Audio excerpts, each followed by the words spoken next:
Giro de Prosa, um tema de interesse do cidadão.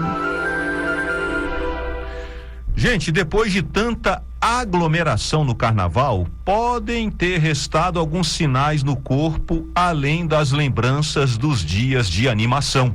O bloco do sofá é o mais recomendado nos próximos dias para aqueles foliões que estão com tosse, coriza, dor de garganta, dor de cabeça. É verdade. Profissionais de saúde ouvidos numa reportagem da Agência Brasil indicam isolamento social e, se for indispensável sair de casa, o uso da máscara. Valem as regras da chamada etiqueta respiratória, um termo que já existia antes da pandemia de Covid-19. Etiqueta respiratória é o conjunto de ações capazes de reduzir os riscos de transmissão de doenças infecciosas por meio dos fluidos gerados enquanto conversamos, tossimos ou espirramos. Não custa lembrar as medidas que ficaram tão comuns na pandemia. Utilizar máscaras cirúrgicas em caso de coriza ou tosse, higienizar as mãos com água e sabão ao longo do dia e cobrir boca e nariz com um lenço de papel ao tossir ou espirrar, descartando o material após o uso. Vale também utilizar o antebraço ao tossir ou espirrar, já que, ao utilizar as mãos para cobrir nariz e boca, você evitou apenas uma das possibilidades de transmissão, pois as mãos passam a ficar contaminadas e você pode tocar em outras pessoas. Essas regras de etiqueta respiratória valem para todos os momentos, mas é nesse período pós-carnaval que precisam de reforço devido à transmissão de diversos vírus respiratórios, tão favorecida na aglomeração dos eventos que animaram os foliões. Infectologistas também recomendam que os foliões esperem alguns dias antes de encontrar pessoas que têm maior risco de desenvolver formas graves de infecção, idosos e crianças pequenas, por exemplo. Se não for possível, a indicação é ter precaução mesmo se estiverem sem sintomas. E para quem não teve problemas com vírus respiratório, mas sofreu com diarreia e vômito nesse período de carnaval, é preciso reforçar a hidratação e o consumo de alimentos leves e saudáveis. Em caso de sintomas fortes ou persistentes, a indicação é procurar uma unidade de saúde. É isso aí. Depois de botar o pé na jaca nos dias de folia, agora é hora, né, Gesiel, de botar o pé no freio, pensando na sua saúde e na saúde das pessoas que estão em sua volta. Pois é, tão certo como o carnaval todos os anos são também as viroses pós-carnaval. Muita gente por aí com virose e muitas delas por conta das aglomerações, né? O carnaval permite exatamente isso, muita gente confinada ali no mesmo lugar e a transmissão de viroses, elas se tornam mais comuns em locais e períodos assim. Então, o carnaval vem, depois do carnaval, o pessoal já sabe que muito provavelmente vai vir uma virose, então é se cuidar. Tá, então. Vamos tomar cuidado com as infecções nesse período pós-carnaval, adotando a chamada etiqueta respiratória. Pé de Meia. Seu dinheiro no mundo dos investimentos. Olá, investidoras e investidores, bem-vindos ao Pé de Meia. Hoje eu quero falar sobre uma modinha que tem se espalhado já faz um tempinho e que muita gente tem dúvida se funciona ou não: as contas remuneradas. Você já deve ter visto e ouvido por aí sobre as caixinhas e os cofrinhos que os bancos, principalmente os digitais, têm feito muita propaganda. Até os chamados bancões entraram nessa. Mas será que vale a pena? Para quem é indicado? Se você também tem essa dúvida, puxa a cadeira aí e vamos conversar. O princípio das caixinhas e dos cofrinhos é ter um lugar dentro da sua própria conta bancária onde você pode separar dinheiro para cada um dos seus sonhos, seja uma viagem, um novo celular ou um fundo para emergências.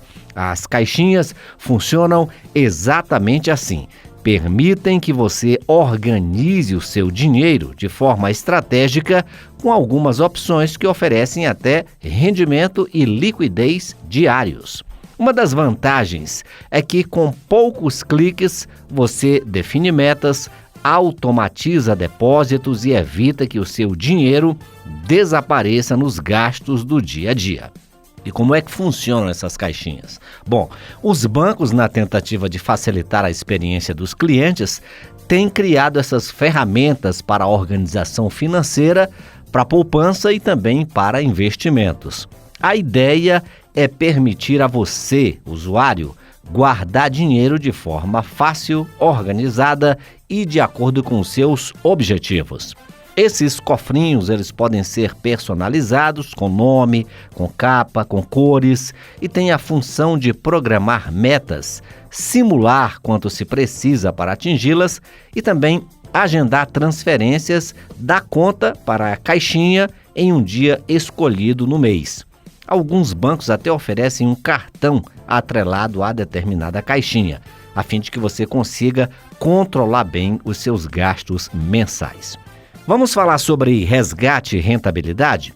O período de resgate do valor acumulado depende de como funciona cada caixinha. Algumas permitem o resgate a qualquer momento, em outras é necessário respeitar o prazo do objetivo atrelado à caixinha. A rentabilidade também varia, mas vale a regra. Quanto mais tempo se deixar o valor guardado, mais ele tende a render. Para efeito de comparação, só vale a pena deixar o dinheiro lá se a rentabilidade for no mínimo de 100% do CDI. É que geralmente os bancos aplicam esse dinheiro na renda fixa.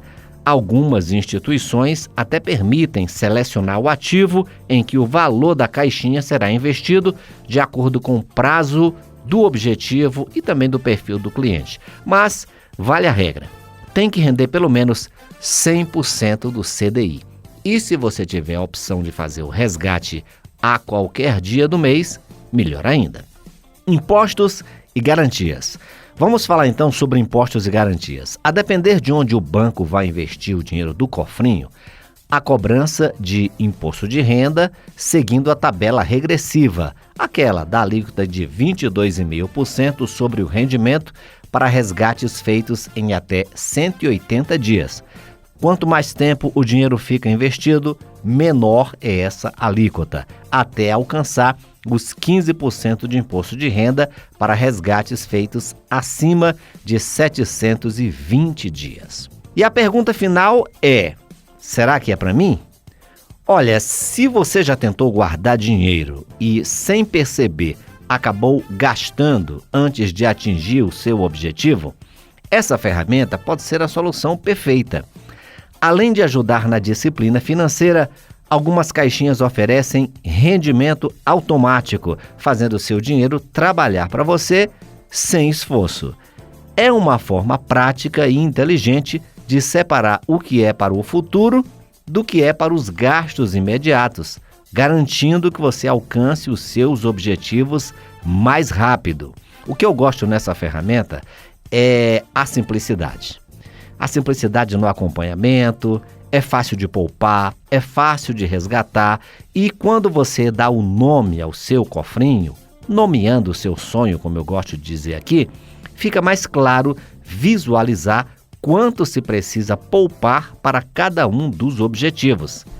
A maneira como os bancos bolaram a interface dessas ferramentas permite uma visualização fácil, um conhecimento rápido de como é que está o avanço em relação à meta. Então tudo isso facilita para que o usuário se mantenha comprometido com cada um desses objetivos. Para mim, esse é o maior ganho, principalmente para quem está começando a guardar dinheiro e não gosta de complicação. A dica que eu daria é: utilize as caixinhas para valores menores, os gastos do dia a dia, e para valores mais altos, você pode procurar alternativas mais rentáveis. Mas, para quem está querendo começar a investir, é uma excelente forma de desenvolver disciplina. O limite da garantia do Fundo Garantidor de Crédito é outro ponto de atenção, já que quando as caixinhas são investidas em CDB ou RDB, A cobertura é de até 250 mil por CPF. E o nosso mantra, né? Cada escolha financeira precisa estar alinhada com o tempo de resgate e o rendimento esperado. Com a estratégia certa, é possível fazer o dinheiro crescer sem abrir mão da segurança e da praticidade. Analise se essa estratégia faz sentido para você e bons investimentos. Até o próximo programa. Por hoje é só. Esse foi o nosso Pé de Meia de hoje, com produção e locução de Gesiel Carvalho e trabalhos técnicos de Pedro Henrique Vasconcelos. Lembrando que você pode ouvir de novo esse programa na página da Rádio Senado na internet ou no seu agregador de podcasts preferido. Esse programa também é reprisado toda segunda-feira ao meio-dia aqui na Rádio Senado. Pé de Meia, o seu programa de finanças pessoais da Rádio Senado. Agenda do Senado. Daqui a pouco, às 9 horas, a Comissão do Meio Ambiente se reúne para analisar uma pauta com 4 itens, entre eles o debate sobre as restrições e as oportunidades econômicas, sociais e ambientais do acordo entre o Mercosul e a União Europeia. Também às 9, a Comissão de Serviços de Infraestrutura vota o projeto sobre a segurança do tráfego aquaviário em águas sob jurisdição nacional. Às 9h30, a Comissão de Desenvolvimento Regional e Turismo se reúne para uma reunião de trabalho e depois vota a discussão de políticas de desenvolvimento regional e turismo para o ano de 2025. Às 10 horas, a Comissão de Assuntos Econômicos elege o vice-presidente da comissão e depois decide se marca audiência pública sobre o projeto que altera a consolidação das leis do trabalho para assegurar que o exame toxicológico obrigatório dos motoristas profissionais seja custeado pelo empregador. Também às 10, a Comissão de Educação e Cultura vota uma pauta com 9 itens. Quem vai acompanhar a reunião é o repórter Bruno Lourenço. Bom dia, Bruno. Bom dia para os colegas do Conexão Senado, bom dia para os ouvintes. A Comissão de Educação pode votar nesta terça-feira a possibilidade de parcerias com instituições públicas ou privadas, nacionais ou estrangeiras, entre as diretrizes da Política Nacional de Leitura e Escrita. A ideia é permitir a modernização das bibliotecas públicas. Também está na pauta da CE projeto que obriga os gestores municipais a notificarem as associações e cooperativas de trabalhadores rurais sobre a decisão de não comprar seus produtos para a merenda escolar. Os senadores podem ainda analisar 4 emendas de plenário à proposta que tem o objetivo de assegurar que todos os estudantes brasileiros estejam alfabetizados ao final do 2º ano do ensino fundamental e a inclusão no Sistema Nacional de Avaliação da Educação Superior da alfabetização de jovens e adultos como critério de responsabilidade social, além de pedidos de audiências públicas. Bruno Lourenço, muito obrigado aí pelas informações. Às 11 horas, a CPI das BET se reúne para ouvir o secretário especial da Receita Federal, Robinson Barreirinhas. Depois vota 111 requerimentos, incluindo quebra de sigilo bancário e fiscal de investigados e convocação de depoentes. Na parte da tarde, às 2 horas, tem sessão deliberativa no plenário do Senado. A repórter Érica Christian tem os detalhes. Bom dia, Érica. Bom dia, Gesiel. Bom dia, Adriano. E um excelente dia para todos os ouvintes da Rádio Senado. E um dos destaques do plenário desta terça-feira é o projeto que vai garantir na rede pública de saúde a oferta de próteses dentárias, tratamentos estéticos e ortodônticos, entre outros serviços, para as vítimas de violência doméstica. Esse atendimento já é oferecido gratuitamente em alguns estados, mas a proposta vai tornar a iniciativa uma política nacional. Os senadores poderão votar ainda a proposta que confere ao Pantanal Sul-Mato-Grossense o status de patrimônio nacional para fortalecer a preservação do bioma e o projeto que vai permitir ao servidor da educação básica pública matricular os filhos na escola onde trabalha. A sessão do plenário está prevista para começar às 2 horas da tarde com os discursos e às 4 horas com as votações. E tudo será transmitido ao vivo pela Rádio Senado, TV Senado e pelo canal da TV Senado no YouTube. A todos os nossos ouvintes, eu desejo uma feliz terça-feira. Gesiel, Adriano.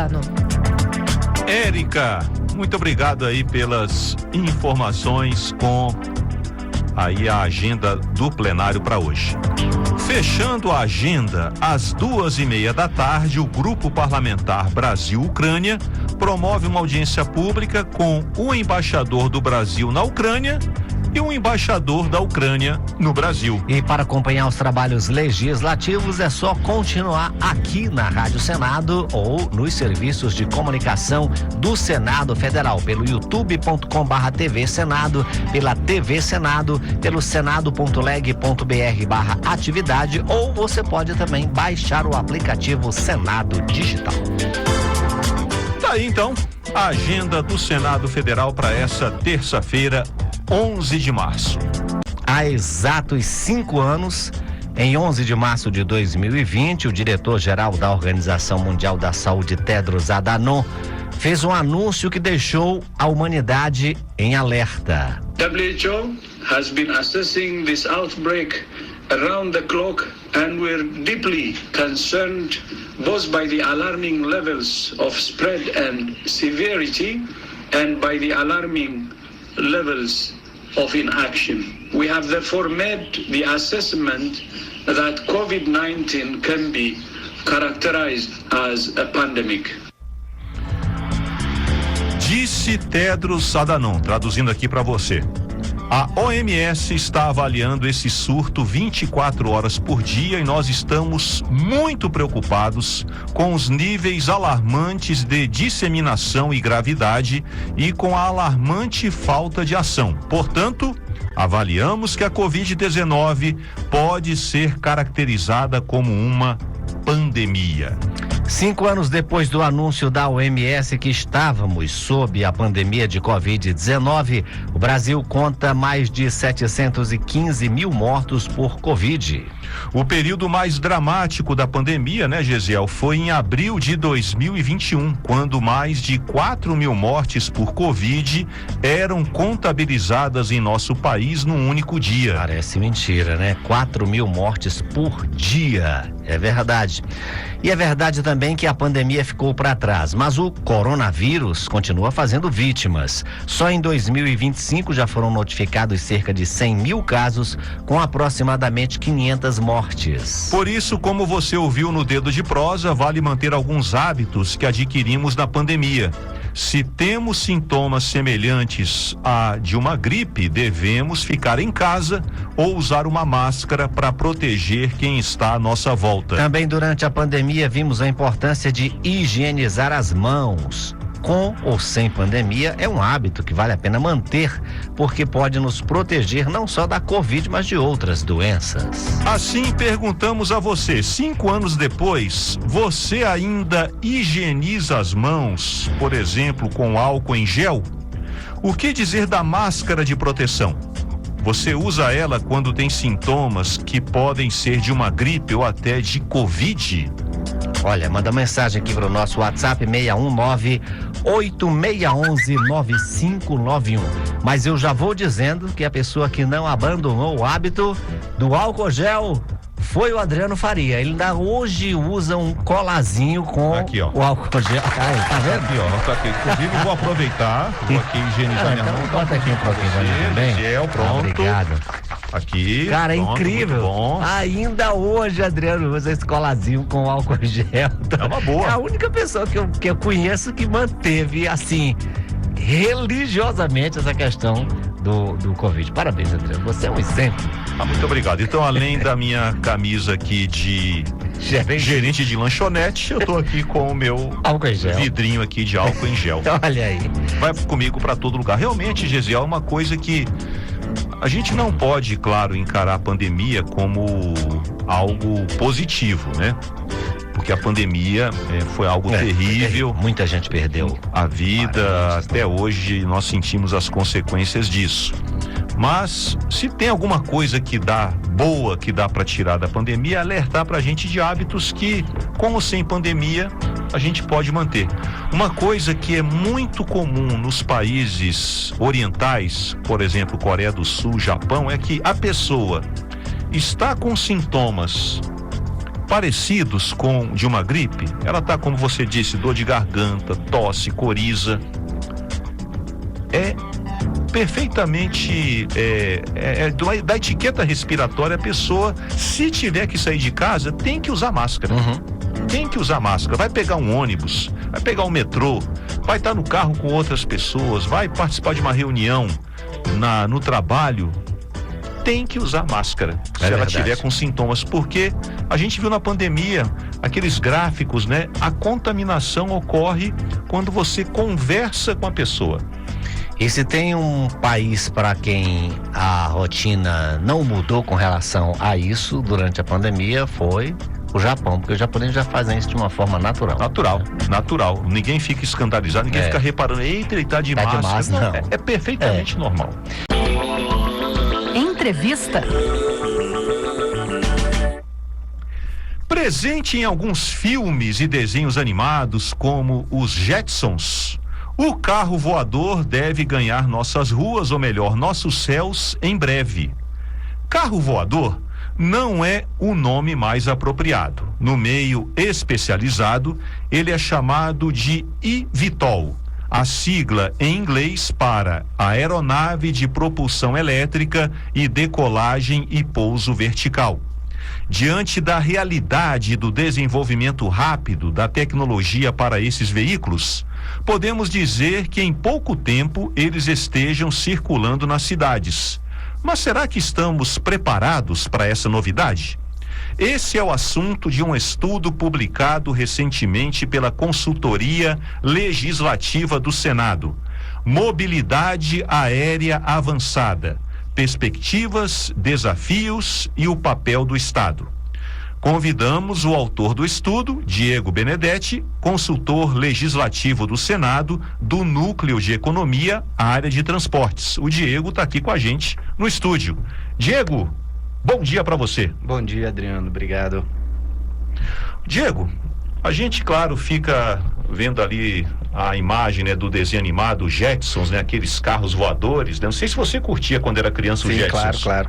Eu mesmo gostava do Jetsons, gosto ainda do Jetsons, até porque algumas coisas que o desenho na década de 60 falava estão se tornando realidade em nossos dias. Exatamente. Que perspectivas em termos de mobilidade urbana o eVTOL, chamado popularmente de carro voador, abre? Bom, Adriano, o grande fator de inovação, né, que o eVTOL traz é a possibilidade de escalar a movimentação aérea nos centros urbanos, né? Hoje a gente já tem uma demanda de movimentação nesses centros que é suprida pela frota de helicópteros, mas com a introdução desse novo elemento aí na cadeia de mobilidade, a gente tem uma forma de integração muito mais sustentável em termos de emissões, em termos de ruído, para se ter essa movimentação pela via aérea nos grandes centros urbanos. E assim é esperado também um nível de integração muito maior com os outros modais, né, que tem nos grandes centros urbanos. Então, isso vem sendo debatido já há alguns anos, nacional e internacionalmente, e agora nos últimos anos isso vem se tornando uma realidade, com aeronaves já voando mesmo, em fase de teste e desenvolvimento já em solo brasileiro também. E pelo que você acompanha, né, do desenvolvimento aí do eVTOL, para quando podemos esperar o início das operações comerciais, talvez aí numa cidade como Brasília, São Paulo, Rio de Janeiro e por aí vai? Esse ponto é bem interessante e complexo, né? No final do ano passado, a IVE, que é uma subsidiária da Embraer, tinha previsto o início das operações, ou seja, a conclusão das primeiras aeronaves que hoje estão em fase de teste para o final de 2026, o que eu acho bastante ambicioso, digamos assim. E não basta ter a aeronave pronta, tem todo o processo de certificação, depois que a aeronave está pronta e certificada, ainda tem o processo de certificação da operação em si, em quais quais modelos de negócio ela vai ser aplicada, né? Como serão os serviços oferecidos. Então, existe toda uma cadeia de implementação de um novo modal e de integração desse elemento no ambiente de mobilidade urbana. E isso leva tempo. Mas a boa notícia é que os nossos órgãos reguladores já estão se movimentando na mesma linha do que tem sido feito no exterior, assumindo aí abordagens experimentais para permitir que a tecnologia evolua e que aí sim se torne realidade, que todos nós possamos ver isso acontecendo, né? Ver aí esses eVTOL efetivamente operando no dia a dia aí sobre as nossas cabeças. Mas muito difícil precisar uma data. Eu não acho que isso vai acontecer em larga escala dentro do curto prazo. Mesmo assim, é absolutamente importante que o cenário jurídico normativo esteja apto, pronto para receber essa inovação. Estamos conversando com o Diego Benedetti, que é consultor legislativo do Senado, falando aqui sobre o carro voador, que é o nome popular do eVTOL, que é o veículo, né? A aeronave de propulsão elétrica e decolagem e pouso vertical. Bom, hoje, principalmente nas grandes cidades, né, há um tráfego de helicópteros, né? Principalmente aí empresários, né, pessoas com alto poder aquisitivo usam helicópteros para se deslocar nas cidades, até porque numa cidade como São Paulo, o helicóptero permite cruzar a cidade de uma maneira bem mais rápida. Me corrija se eu estiver errado, mas com eVTOL, o que hoje esse serviço é feito pelo helicóptero de maneira bem restrita, ele pode ser ampliado porque ele é um veículo menor, talvez, né, exige talvez uma estrutura menor do que um helicóptero, pode ser teoricamente mais barato, principalmente a longo prazo, do que um helicóptero, ou seja, mais pessoas poderão se deslocar pelos céus numa cidade, exatamente para ganhar tempo, para facilitar a mobilidade, até para se integrar a outros modais. É isso que é o eVTOL? Isso, é muito comum essa comparação, né, do escopo de operação do eVTOL com os helicópteros, né? E tem lugar para todo mundo. Então, o helicóptero ele vai continuar sendo necessário, ele tem, assim, um escopo muito amplo de operações que ele faz, atividades específicas que fogem completamente aos objetivos do eVTOL.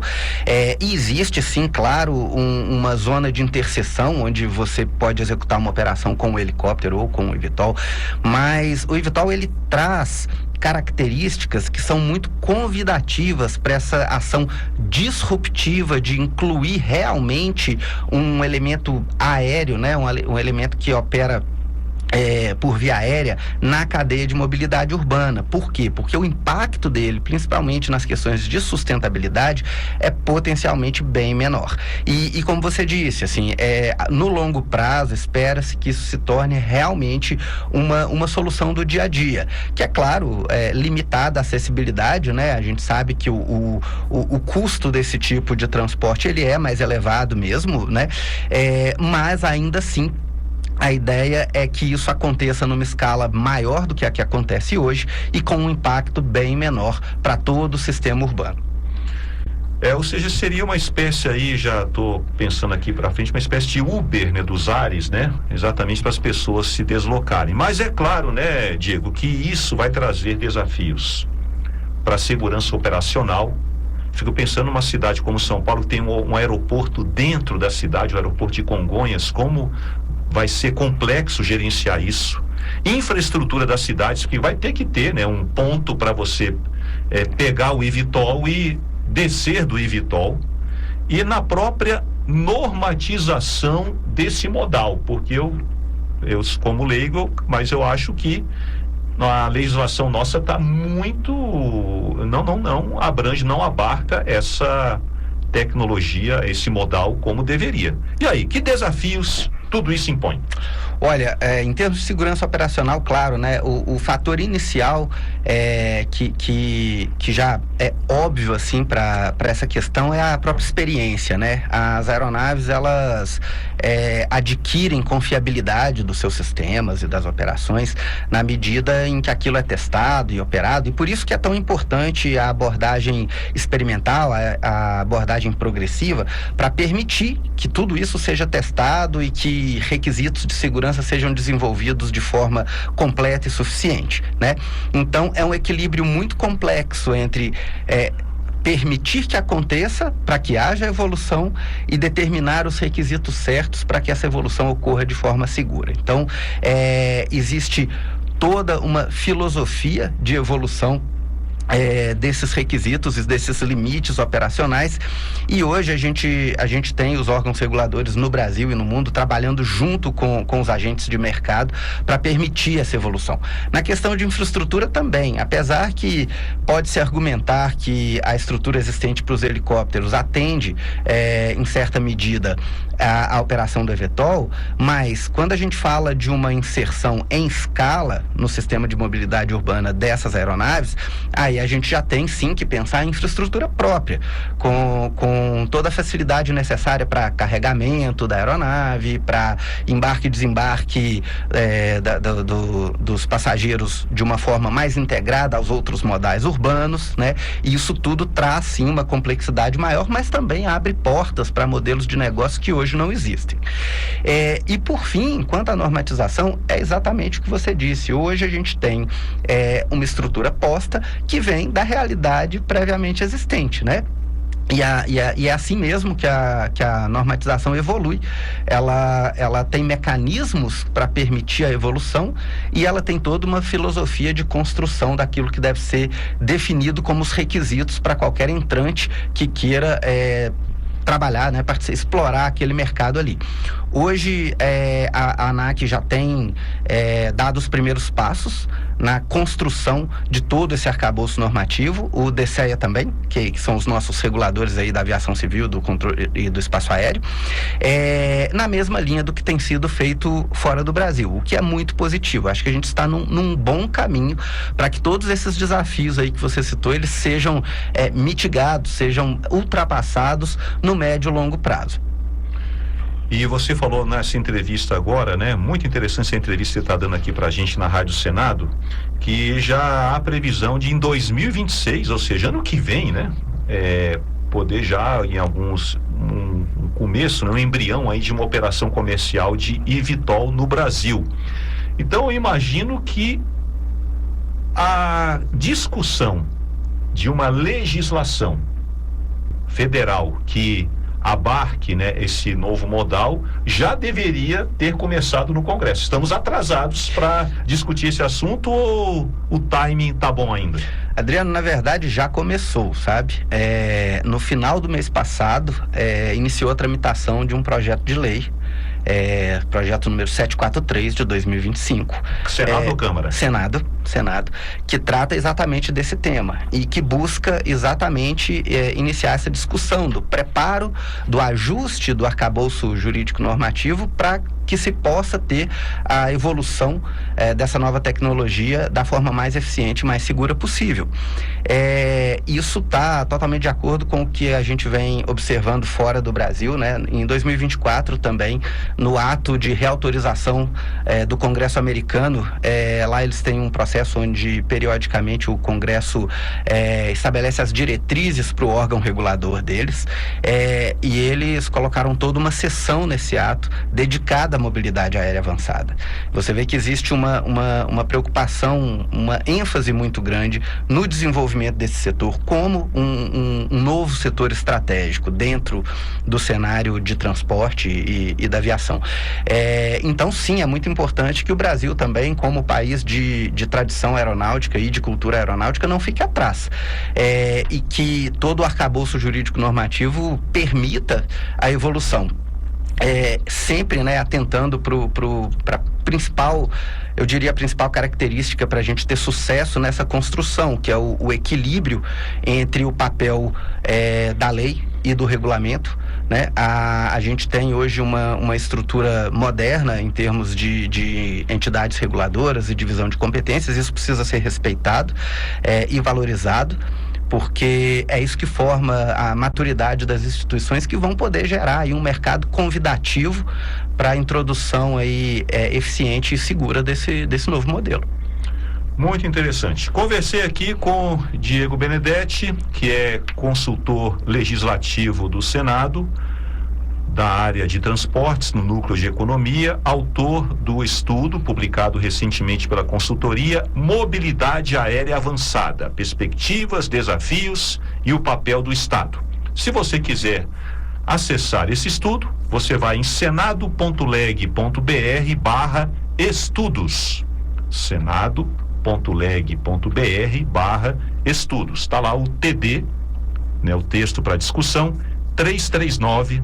Está lá esse texto para você ver na íntegra as considerações que o Diego faz sobre esse assunto. Diego, parabéns pelo estudo, achei muito interessante e realmente o futuro está chegando e chegando rápido. Com certeza. Muito obrigado, Adriano. A gente tem que estar preparado para isso. Muito obrigado e até uma próxima oportunidade. Quando tiver novidades sobre esse assunto ou sobre outros aí de mobilidade, por favor, a gente vai conversar de novo, tá bom? Certamente. Obrigado.